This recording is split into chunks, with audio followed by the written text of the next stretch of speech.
Alors, Juliette, tu es prête pour une nouvelle enquête? Alors, le sujet du jour, c'est les chats. Les chats? Les chats. Est-ce que tu veux que je t'en dise plus ou tu as déjà des informations? Voilà, ce que je vois, c'est que il y a un chat qui se promène, un autre qui se lave. Je vois comportement, le mot comportement. Mhm.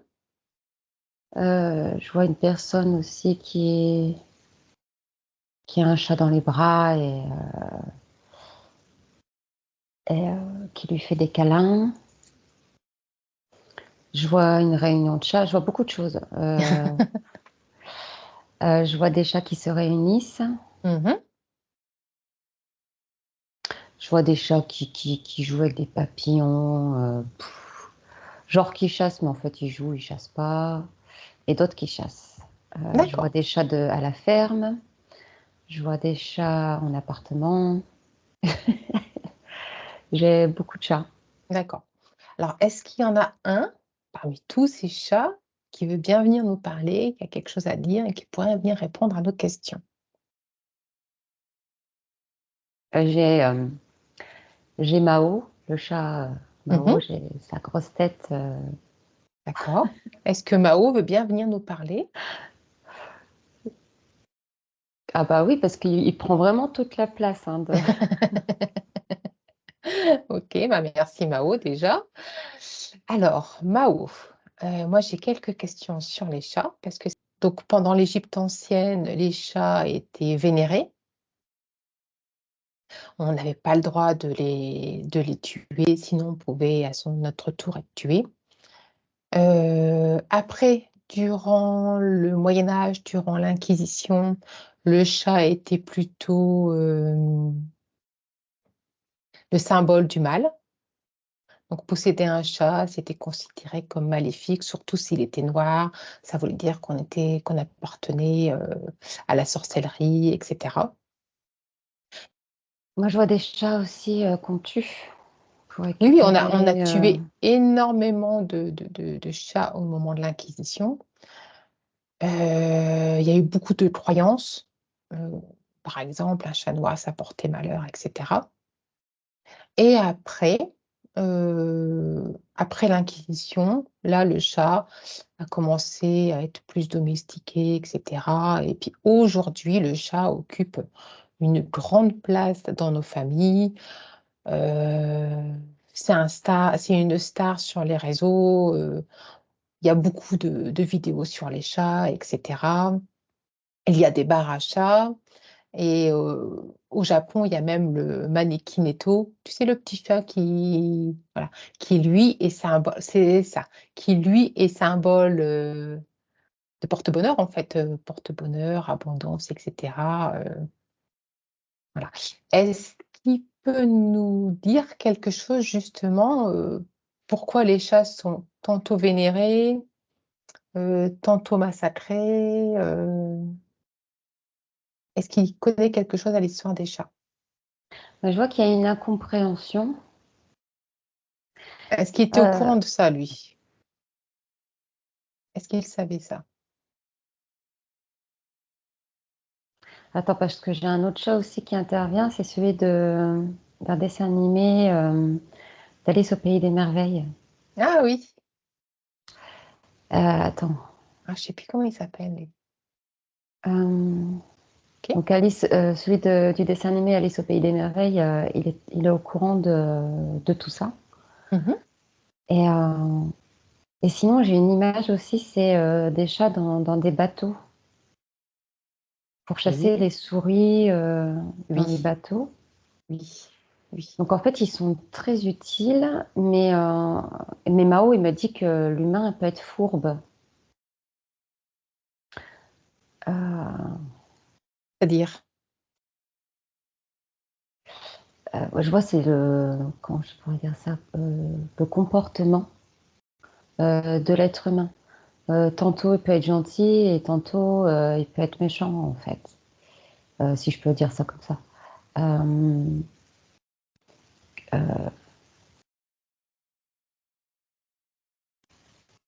Il dit qu'il y a encore des personnes qui tuent des chatons, qui mettent des chatons dans un sac Mmh et qui les mh. noient. Mmh. Il dit que ça existe encore Ouais.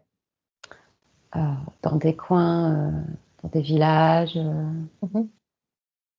Alors c'est pas Euh, tous les humains, hein. non, non, non, mais ça existe encore, il me dit. Mmh.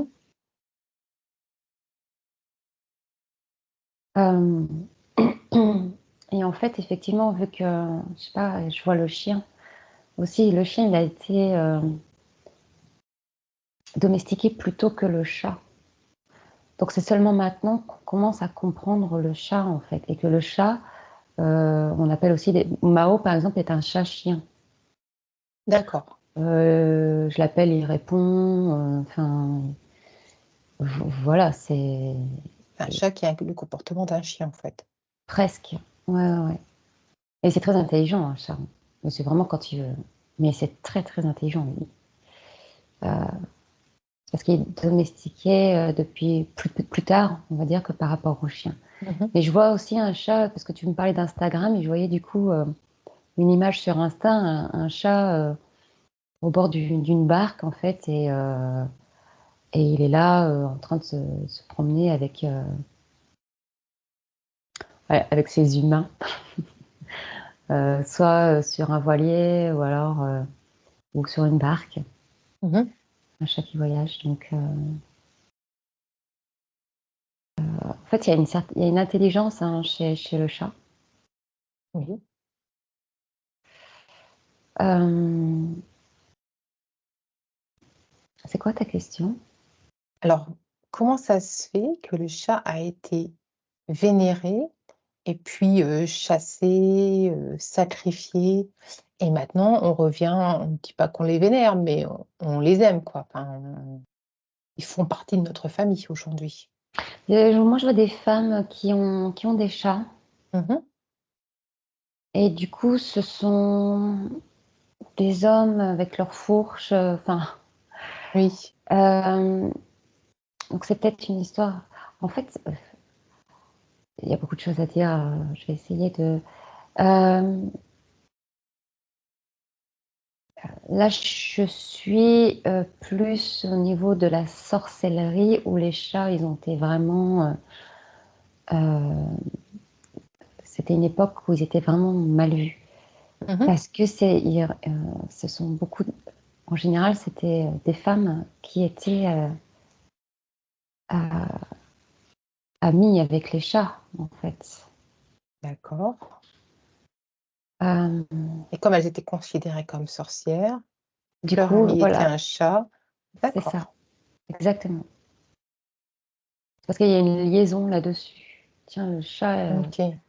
voilà. Donc j'ai ça. Puis le fait aussi que euh, les, les hommes à cette époque-là, euh, surtout les messieurs, tu vois, ne comprenaient pas le comportement du chat. D'accord. Mais ça s'apprivoise un peu. Le chat, il faut qu'il le veuille aussi Mmh. pour te comprendre. Moi, je sais que mon chat Mao, lui, euh, il essaye de communiquer avec moi, de me D'accord. faire comprendre ce qu'il veut, etc. Et c'est à nous aussi de tendre l'oreille pour savoir ce qu'il veut. OK, Et à cette époque-là, ils s'en fichaient. d'accord. Je ne sais pas si je suis claire. Ah si, si, c'est clair, c'est bon, et pourquoi les Égyptiens, les pharaons les vénéraient? Je sais pas, j'ai le ronronnement et le calme qui arrivent. Et là, évidemment, la posture. Tu sais, D'accord. C'est ça. gracieux, c'est une démarche féline. Mm. OK et bah, justement, la ronron-thérapie. Ouais, Alors je on vois que ça dit que la apaise. ronron-thérapie, oui, diminue le stress, l'anxiété, la tension artérielle, ça booste le système immunitaire, ça diminue les douleurs, est-ce que c'est le son qui fait ça? Qu'est-ce qui provoque ça dans la ronron-thérapie? Alors, moi, je vois que c'est un tout et que je vois ça aussi par rapport aux Égyptiens. C'est que euh, le chat est doux, tu sais, quand tu le caresses, il est doux. Mhm. Euh, il peut être calme aussi, le chat, ce qui fait que ça te calme, et le ronron te calme aussi. Et il y a D'accord. une histoire aussi avec le miaulement. Je sais pas, je vois un miaulement et un bébé. Mhm. Donc je te dis ce que je vois. Ah, c'est peut-être parce que quelquefois on entend des chats, tu sais, qui miaulent ou qui se battent, et tu as l'impression d'entendre des petits enfants, tu sais, des bébés. C'est pas ça? Ouais, ouais, il y a une. Oui, ouais, ça. J'ai des frissons là-dessus. Et je vois que c'est la voix, en fait, du chat et la voix du bébé, mais du nourrisson ou du bébé. Oui, c'est un peu similaire, hein. Ouais, quand on entend des chats, quelquefois, ça fait penser à un bébé. Ouais, c'est assez bizarre. Est-ce que tous les félins sont comme ça ou c'est uniquement les chats?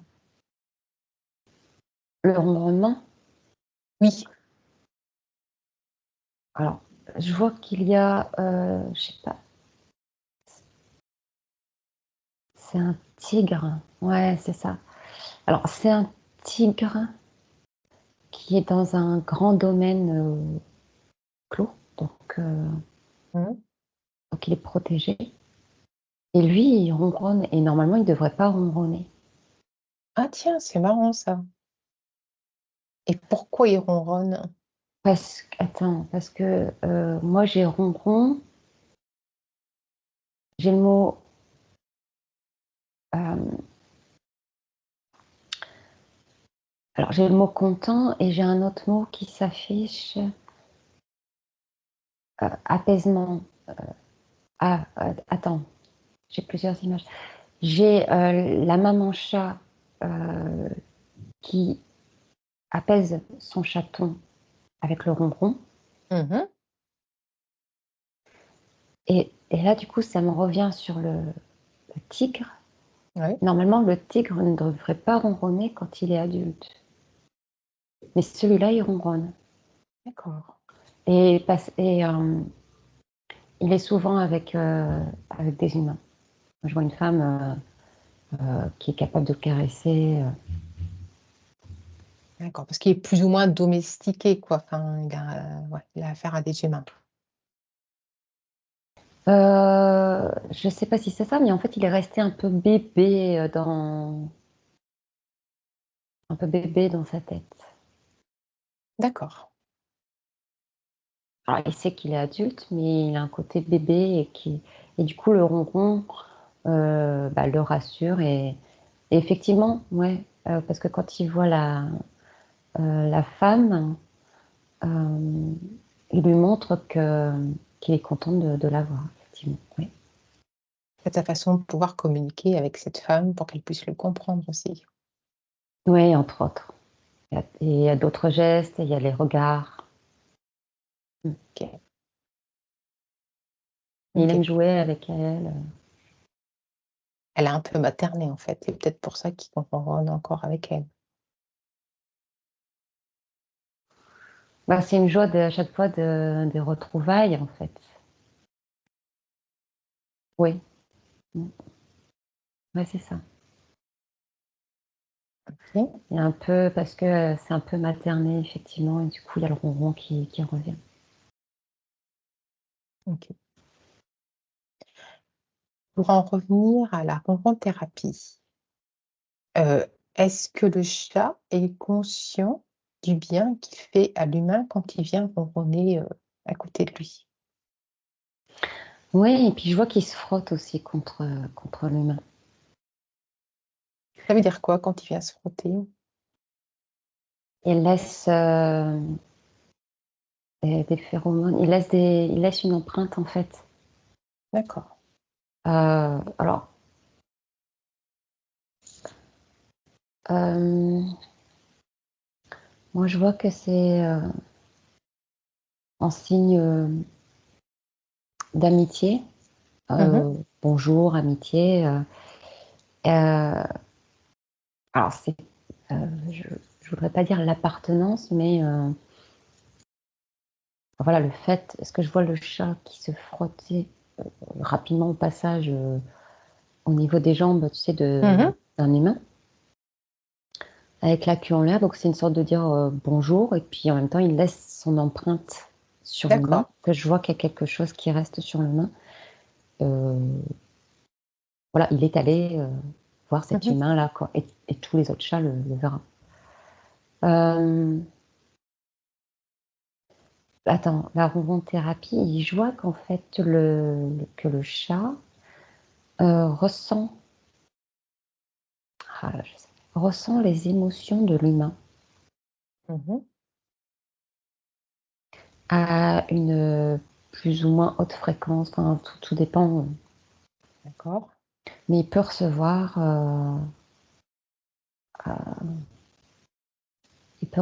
les émotions de l'humain et s'il ronronne, euh, ouais, il peut ressentir que ça l'apaise. De toute façon, il ressent, si l'humain il va pas bien, il va vers, ça dépend pas tous les chats évidemment, mais il y a des chats qui veulent soigner l'humain. Si D'accord. l'humain, parce que là je vois quelqu'un, je vois une personne qui n'est pas bien Mhm. et son chat, en fait c'est une personne qui est allongée dans son lit et je vois le chat qui lui miaule et qui se met contre, le chat qui se met contre cette personne qui n'est pas bien et on, dans l'espoir effectivement d'apaiser. Ouais. D'accord. Et ça me met sur une autre image. Je suis désolée, ça rebondit beaucoup. Vas-y, vas-y. Mhm. Tu sais, je vois une personne qui va mourir Je vais t'en et parler, le ouais. chat qui se met sur son ventre, Mm. sur une personne allongée en fait, une personne allongée sur le dos. Et le chat, il est carrément en plein milieu, quoi, au niveau du ventre. Et après, à ses pieds. Il y avait dans une maison de retraite, je ne sais plus dans quel pays, quand le chat allait dans la chambre d'un patient, les soignants savaient que dans quelque temps, la personne allait décéder. C'est fou, hein. Et il y a beaucoup de chats dans les maisons de retraite, etc., dans les soins palliatifs. Et qu'est-ce qu'il vient faire ce chat sur la personne qui va décéder? Et tu vois, c'est marrant parce que ça me retourne chez les Égyptiens, tu vois. Mhm. Donc, attends, je repars chez la maison de retraite. Ouais, ils ressentent quelque chose. Ils sentent la mort arriver. Euh, c'est comme si que l'humain euh, s'éteignait. En fait, il s'éteint au fur et petit à petit. Oui. Il y a des choses qui s'éteignent, en fait. Mhm. Et donc, c'est là, en fait, qu'il voit ou qu'il le ressent. D'accord. Je sais pas t'expliquer mieux que ça. Et qu'est-ce que ça fait? Essaye de voir ce que ça peut faire justement une personne qui est presque mourante, quoi. Le chat qui vient sur cette personne, ça fait quoi la personne? Qu'est-ce qui se Alors, passe? alors attends, déjà, le chat, il va sur son lit et il renifle, il sent. Mhm. Il sent et il sent aussi autour de la bouche, je vois. Ouais. En fait, j'ai l'impression que c'est comme si que le chat auscultait. Est-ce que je vois qu'il observe le corps? Mhm. Alors voilà, pardon, excuse-moi, c'était quoi ta question? Qu'est-ce qui se passe quand un Mm. chat vient sur le lit d'une personne qui va mourir? C'est comme un son aussi. Donc c'est euh, euh, l'humain, la personne devient plus grise. Il y a moins de couleurs, Mhm. il y a moins de lumière. Et il y a comme un son aussi. Il y a quelque chose, une vibration, un son qui D'accord. change. Et du coup, il va voir cette personne. Mhm. Et Et je te dis, le chat le renifle et c'est comme il observe, en fait, il l'ausculte. Enfin, je sais pas comment. Est-ce qu'il y a des informations qui passent? Il y a un son, en tout cas, qu'il entend. D'accord. Il y a un son qui vient du corps et alors, c'est un mot valise, et de l'au-delà. Si je Mmh. puis m'exprimer ainsi, si je peux utiliser ces Oui, termes. vas-y. Donc, si tu veux, c'est des sons qui arrivent, donc, qui sortent de l'humain et qui arrivent de l'autre côté et qui Rejoignent? s'approchent, qui se rejoignent. D'accord. Donc Et qu'est-ce que ça, le et chat ça, il vient le faire sent. là-dedans? Ça, il le voit. Il le Mmh. voit et il l'entend. Et il le ressent. D'accord.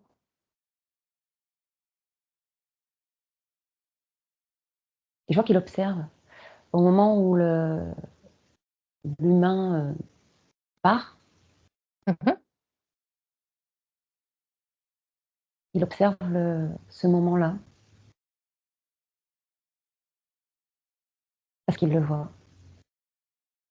D'accord. Alors, je vois un des chats qui le voit et qui se sauve. Et je vois un autre chat qui apaise l'humain. D'accord. Il est à ses pieds et l'humain qui est allongé dans le lit, euh, le chat est à ses pieds, observe la scène. Mmh. Voilà. OK. Donc il aide un peu l'humain à partir un peu plus doucement, en fait. Oui, parce que ça me revient, tu sais, à la personne qui était malade et que le chat se Mmh. blottit contre lui. Donc, oui, oui, oui. OK. Oui, oui, donc là, la personne est mourante, il lui reste plus beaucoup de temps. Il lui donne, je vois le mot chaleur, il lui donne de la chaleur, il lui donne courage. OK. C'est très subtil un chat, hein. Oui, oui. Et ça, les Égyptiens l'avaient peut-être capté, non? Oui. Ouais, ouais, parce que ça m'y remonte. J'ai eu un bond en fait chez les Mmh. Égyptiens du coup. D'accord. J'ai une autre question. Quand un chat, pardon, vient ronronner sur toi, est-ce qu'il adapte ses ronrons en fonction de ton état? Par exemple, si tu es anxieuse, il va faire un certain ronronnement. Si tu es douloureuse, ça va être un certain ronronnement, tu vois? Si Alors c'est le même ronron sauf que enfin ce que je vois, mais c'est le volume du son. d'accord, Très fort comme très léger suivant ce que tu as et du coup la vibration est différente. fort. C'est intéressant. De toute façon, Et le il a fait été de l'avoir oui. et le fait d'avoir la vibration contre soi, Mmh. effectivement ça fait du bien, au corps humain. Mais les propriétaires de chats sont en meilleure santé, en général, que ceux qui ne sont pas propriétaires de chats. C'est Ouais, et marrant, puis hein? je vois que ça monte jusqu'au cerveau, ça fait du bien. Mmh. Mmh. Ah OK. Et la ronron-thérapie, c'est quelle fréquence, Tous les jours. Tous les jours? Un petit peu tous les jours? Quand tu ressens le besoin et D'accord, tout le temps quoi, tous les jours, tous les jours. tu veux, oui, tous les jours. Mais Et pour les personnes qui ont plusieurs chats chez eux, pardon.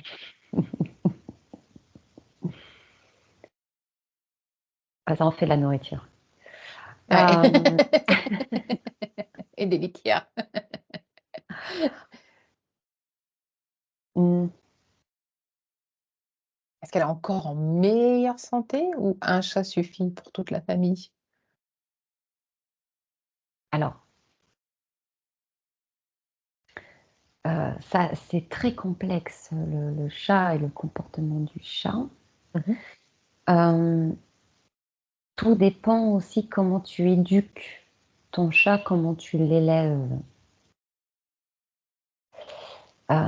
Il faut qu'il y ait une communication, des deux côtés. Après, tout dépend aussi comment tu as récupéré le chat.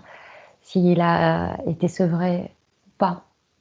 Ouais, Il y a une complexité s'il a été maltraité, si tu l'as récupéré après. Du coup, il faut une confiance. Je vois le mot confiance. Il faut qu'il y ait une confiance, des 2 côtés. d'accord. Un chat, c'est vrai, bon, c'est un animal, OK, mais attention, c'est quand même un être vivant, Oui, bien sûr. hem, Pas de il faut qu'il y ait peluche du évidemment, mmh.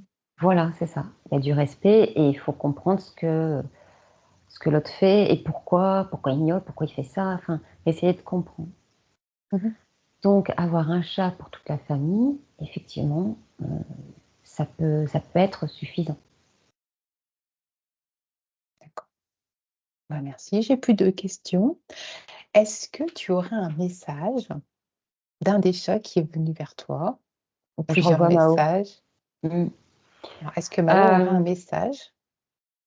il me dit qu'il aime bien, les caresses au niveau de ses moustaches. Ah! Mmh. Ah, ça, il aime bien, c'est ce qu'il me dit et bah, là, il vient me faire coucou là, avec son gros nez rose, hem et voilà, il aime bien les câlins, il aime bien la douceur.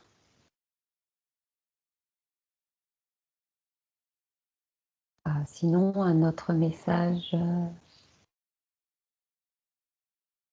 ouais, moi, j'ai encore le mot respect et un chat n'est pas l'autre. Mmh. Chacun a ses comportements, chacun, il y en a qui peuvent avoir des tocs, il y en a qui faire attention à son chat et pour qu'il soit en bonne santé et qu'il soit bien dans sa tête. D'accord. OK. Donc lui donner de l'attention et c'est pas parce qu'un chat a une litière qu'on peut partir pendant une semaine, ou partir toute la journée, faut s'en occuper aussi du chat. C'est pas parce qu'il est autonome qu'il n'a pas forcément besoin de câlins et d'attention. D'accord. Même s'ils sont plusieurs? Oui, parce il peut y avoir des bagarres. Mmh. Ils peuvent pas forcément s'entendre entre eux. Ouais. Il y a des dominants. OK. Est-ce que le chat d'Alice au Pays des Merveilles est encore là? Ouais, il fume sa cigarette, il fait des ronds. Est-ce qu'il a un message? Faites attention à nous. OK, entendu. Bah, merci, tu peux les remercier et Juliette, je te remercie. Merci.